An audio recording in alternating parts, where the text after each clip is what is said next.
и не будут. На примерах Донбасса и Косово, о которых говорили на встрече в Кремле, стала очевидна разница подходов к, казалось бы, одинаковым с правовой точки зрения событиям. Мы твердо верим, что нарушение территориальной целостности любой страны полностью не соответствует Уставу ООН. И мы глубоко озабочены в связи с тем, что сейчас происходит. И мы считаем, что произошло вторжение на территорию Украины. Я очень хорошо знаком, очень хорошо, лично читал все документы Международного суда ООН по ситуации в Косово.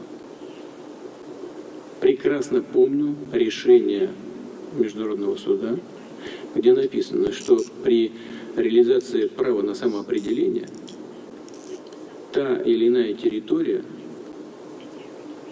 какого бы то ни было государства не обязана обращаться за разрешением на провозглашение своего суверенитета к центральным властям страны. Если это так, то тогда республики Донбасса, Донецкая республика и Луганская народная республика имеют такое же право, не обращаясь в центральные органы власти Украины, объявить о своем суверенитете. Они обратились к нам с просьбой оказать им военную помощь в отношении того государства, которое проводит против них военные операции. И мы имели это право сделать в полном соответствии со статьей 51 Устава ООН, раздел 7.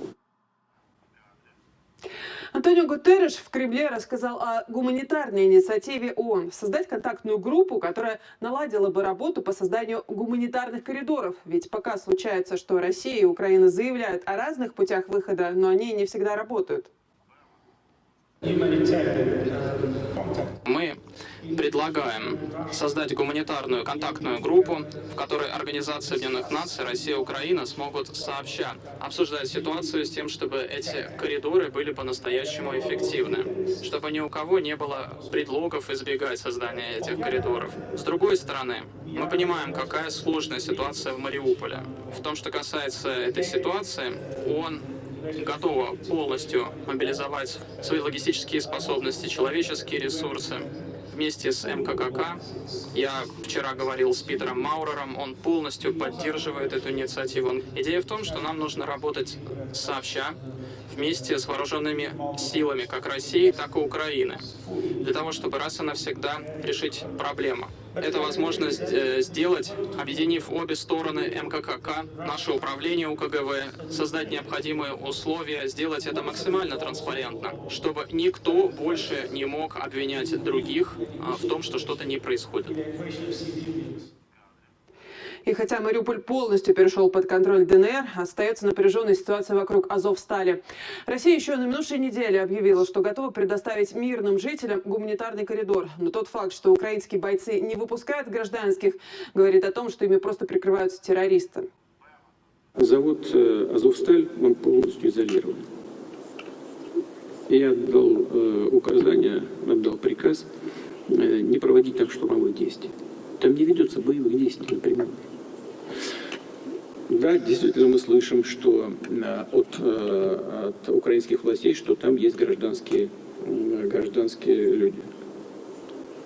Но тогда военнослужащие украинской армии обязаны их выпустить.